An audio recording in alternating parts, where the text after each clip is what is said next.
Welcome everyone. Today I'm going to read two different texts from around the same time, however. But they come from entirely different places and they consider shadows and darkness and light, but they find no meeting place in between them. And I think it's striking. One of these texts is In Praise of Shadows by Junichiro Tanizaki, and the other text, or as an excerpt from Oswald Spengler's The Decline of the West, or the Occident, Der Untergang des Abendlandes, the land of the evening, that is the land of the setting sun. And the other text, In Praise of Shadows by Tanizaki, is written by someone from the Orient, the Morgenland in German, the land of the rising sun of the morning. And In Praise of Shadows, written in the 1930s, Tanizaki remarks on and bemoans the phenomenon of the disappearance of shadows, which were so central in the Japanese way of being, insofar as, or the reason for that disappearance is the encroachment or the colonization of what to him is Western science and the Western ways of being. But I do wonder whether there aren't moments of darkness also, or of an appraisal of shadow and of the candle in the Occident, in the land that is called, after all, the land of the setting sun, the land of the evening of the world. So I want to bring them in dialogue here, and also invite you to think after these phenomena, and then perhaps, if you like, and something comes to mind, leave a comment on this, what this could mean. I won't comment myself too much on this. I just want to bring them in contact here, Tanizaki and Spengler, who write, as I said, really around the same time. Striking to me in the essay by Tanizaki, which is the essay I will begin with, is his remark that science is not universal, but science is occidental. It is Western. Or to speak with Spengler, it's Faustian. And it is on certain occasions that this is Tanizaki speaking, I always think how different everything would be if we in the Orient had developed our own science.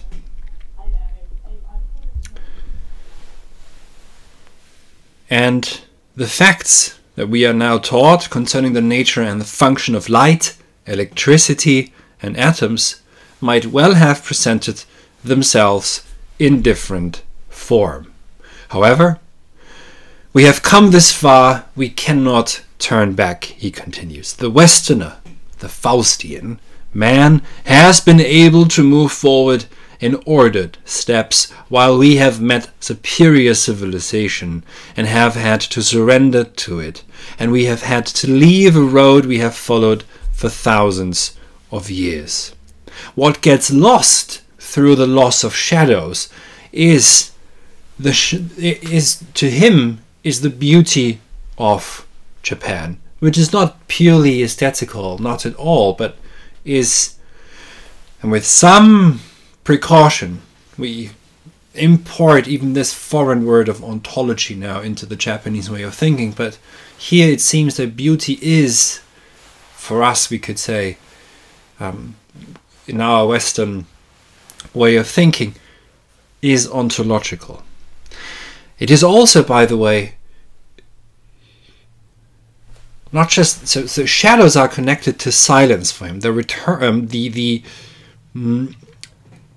arrival of the radio as a machine destroys the silence of Japanese music.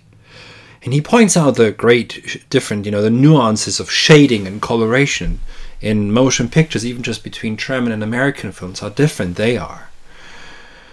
But here's what he says about Japanese music. Japanese music is above all a music of reticence. of atmosphere.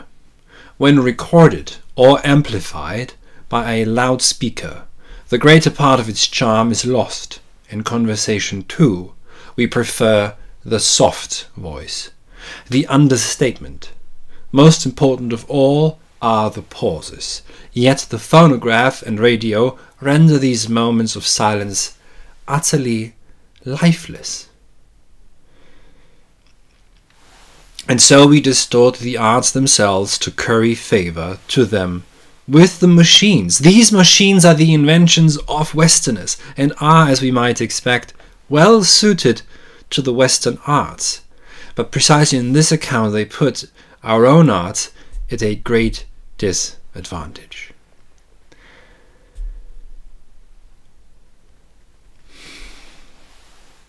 He points out a bit later on in the essay that when he returns to one of his favorite restaurants, that candles had been replaced by electric lamps, in the style, however, only of the old lanterns. They also become simulated. He says, however, also that even just the lacquerware of a Japanese, which is not porcelain, not white porcelain, is itself, through its darkness, is half lit, and that shines forth through that. If you have dim light shining on the dark black lacquerware that's being used in restaurants or to serve food in, there's an interplay of different shades of shadows and different nuances of darkness. And it was in darkness, he says, that life was lived. And which is also why gold, for example, was used so extravagantly, because gold still attracts light even in the darkest surroundings. And here's I think a striking quote: "What a world of difference there is between this moment when food in Japan is served in a dim lit restaurant and in dark lacquerware, and the moment when soup is served Western style in a pale, shallow bowl. A moment of mystery. It might almost be called a moment of trance. It is in Japan." So he's going through a really beautiful essay, which I implore you to read, because he sees in shadows an inherent beauty. It's in, as he says, what the aim always was to, I'll read the whole sentence, maybe that's more important. "The quality that we call beauty, however, must always go from the realities of life and our ancestors." So there's a connection to ancestry also through shadows. "They're forced to live in dark rooms, and they presently came to discover beauty in shadows, ultimately to guide shadows towards beauty's ends. And so it has come to be that the beauty of a Japanese room depends on a variation of shadows. Heavy shadows against light shadows. It has nothing else. The mystery of shadows must be understood. And there is, in the lack of clarity, not a disturbance to the Japanese way of thinking and being, but it rather seems to suit the paintings, for example, perfectly, but also their entire ethos.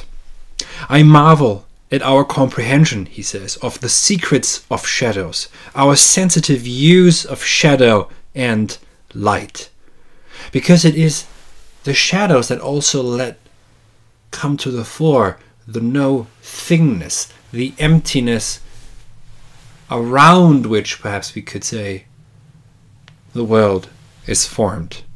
He also speaks of, consequently, I think, of a certain magic of shadows, and we know that Spengler also has a few things to say about magical thinking, which he sees in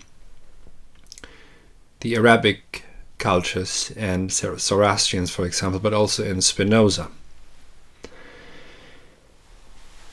What to us, seemingly, in the West, is confusing, to the Japanese, it appears through this essay, where this world shines forth, seems to be the most normal thing, namely that a world of confusion which is created between dark and light, where they are indistinguishable, is to them not repelling, but that is what makes up the world, that world of confusion. Of course, I have to read this in translation myself. And I would be very keen to hear what the Japanese original here, which word is used here. But this confusion of dark, this fusing of light and dark is not repelling, but is inviting. And it is here also the woman is mentioned. I'll read this beautiful passage in a second, where he points out that not everything has to be seen for the woman to appear beautiful. Maybe just the face, and the face will be lit up in an extravagant, exuberant way through applying a certain cosmetic that lightens the skin even further, makes it even more white when it's in sharp contours with in sharp contrast with, say, the black hair or black eyebrows that are also just colored, and to have this even starker contrast even in the face between white and black or light and dark, while maybe only the arms of the rest of the body are visible and the rest just disappears behind the kimono, which shows no shape of the female body really.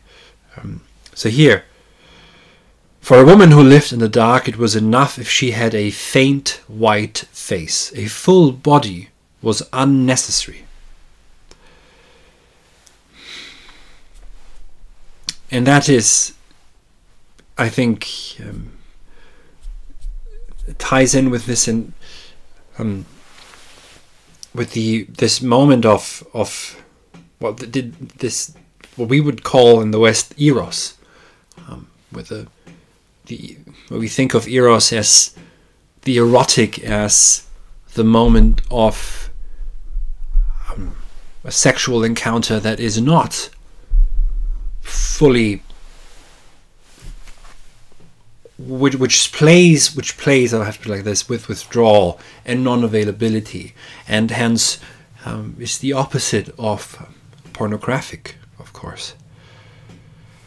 So I would like to end this on, again, bringing back this to, I think, which is almost most important in the essay, the mentioning of ancestors, of ancestry. Our ancestors cut off the brightness on the land from above and created a world of shadows. And far in the depths of it, they placed woman, marking her the whitest of beings. I know of nothing whiter than the face of a young girl in the wavering shadow of a lantern, her teeth now and then as she smiles shining a lacquered black through lips like elfin fires. And he describes how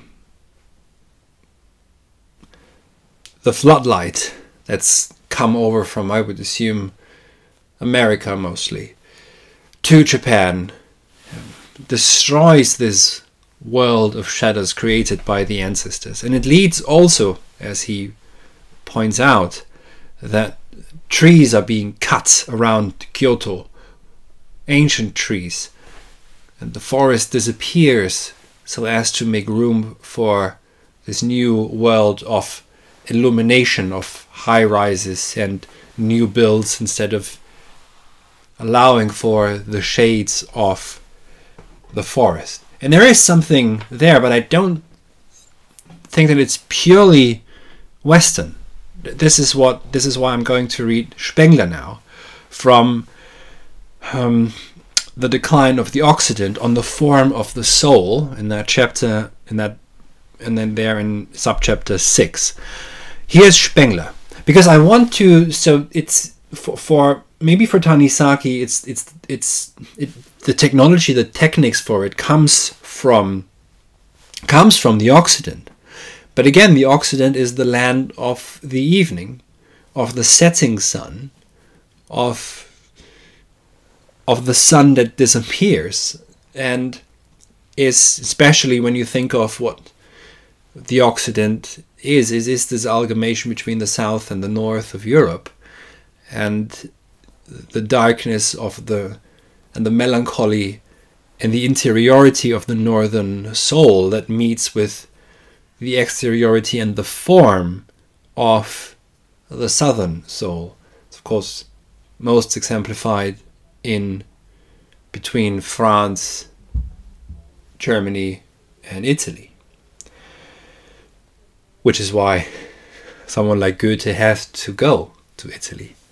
But it isn't, I think, the case. We cannot just say, oh, the West is all about illuminating everything and crowding out darkness and shadows and shades. There are other moments in the West too, and we would have to identify where exactly this intense will to absolute illumination really comes from. The music of the 18th century, this is Spengler now, is a music of the darkness and the inner eye, and the plastic of Athens, however, is an art of cloudless day. So he contrasts Athens and the Hellenistic period with the Faustian age and the Faustian man. That this is no superficial contrast we can see by comparing the Gothic plastic wrapped eternally in dim religious light, and the Ionic flute the instrument of high noon. The candle affirms and the sunlight denies space as the opposite of things. At night, the universe of space triumphs over matter. At midday, things and nearness assert themselves, and space is repudiated. The same contrast appears in Attic fresco and northern oil painting, and in the symbols of Helios and Pan, and those of the starry night and red sunset. It is at midnight, too, and particularly in the 12 long nights after Christmas, that the souls of our dead walk abroad. In the classical world, the souls belong to the day. Even the early church still speaks of the, and this is Greek, dodekaimenon, the 12 dedicated days, not nights, days, but with the awakening of the Faustian soul, these become 12 nights. That's crucial. Spengler, this cartograph, this who writes the morphology of the Faustian Western Occidental soul, does not see at all an attempt to illuminate the entire planet. He sees exact opposite, a longing for the night and for the dim candlelight. So perhaps there is something peculiar about techniques in the 20th century really beginning that is neither Occidental or Oriental. The classical vase painting and fresco, though the fact has never been remarked upon, has no time of day. Spengler continues. No shadow indicates the state of the sun, no heaven shows the stars. There is neither morning nor evening, neither spring nor autumn, but pure, timeless brightness. For equally obvious reasons, our oil painting developed in the opposite direction, towards an imaginary darkness, also independent of time of day, which forms the characteristic atmosphere of the Faustian soul space. So the imaginary darkness is, according to Spengler, the soul space of the Faustian man, and not illumination. This is all the more significant as the intention is from the outset to treat the field of the picture with reference to a certain time of day, that is, historically. There are early mornings, sunset clouds, the last gleams upon the skyline of distant mountains, the candle-lighted room, the spring meadows and the autumn woods, the long and short shadows of bushes and furrows, but they are all penetrated through and through with a subdued darkness that is not derived from the motion of the heavenly bodies.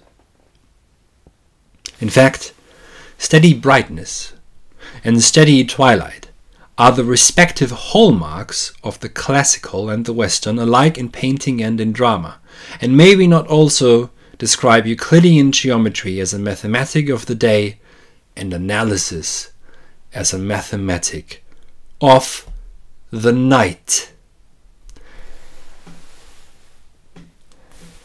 So I shall leave it at that. As I mentioned before, I will barely comment on this because I want to invite dialogue. This perhaps is the first time that these two texts, this essay and some of the passages from Spengler have been, from Tanizaki and Spengler, have been brought into contact with each other. I'm not aware that this has been tried before. This is not to say that this is wonderfully original or so, but I want to invite you, and of course also myself, to think further after whether when we say, oh, it's the West that wants to illuminate everything, but what we find is, just think of the old Rembrandt buildings, when his self-portraits, shrouded in a brownish darkness. And yes, when you look at Turner, the old Turner, when he only paints light and his paintings almost disappear in this sheer light that he tries to paint. I do agree that there is a tendency perhaps somewhere to find light in a pure sense, or to illuminate the world. And I mentioned the Enlightenment before. It just gives some hints here without thinking maybe all too deeply into this, but it isn't true, I think, to say that it's purely the West's doing is to illuminate the world, or the Occident's doing. That it's almost that there's something occurs with techniques, with this bursting open of the vast amounts of power and electricity that has us all in a whirlwind that lets everyone forget the inner darkness, the soul space of darkness, of imaginary darkness, which is inherent in the Faustian soul in its deep melancholic realms, which also makes it want to strive where? Outwards, into the darkness of the universe. So perhaps, though, it is really in this moment of electricity becoming available that something shifts that is not yet named, that is there in both the soul, in all human souls, but because it seems to destroy the appreciation of shadows and darkness on all sides. Thank you very much.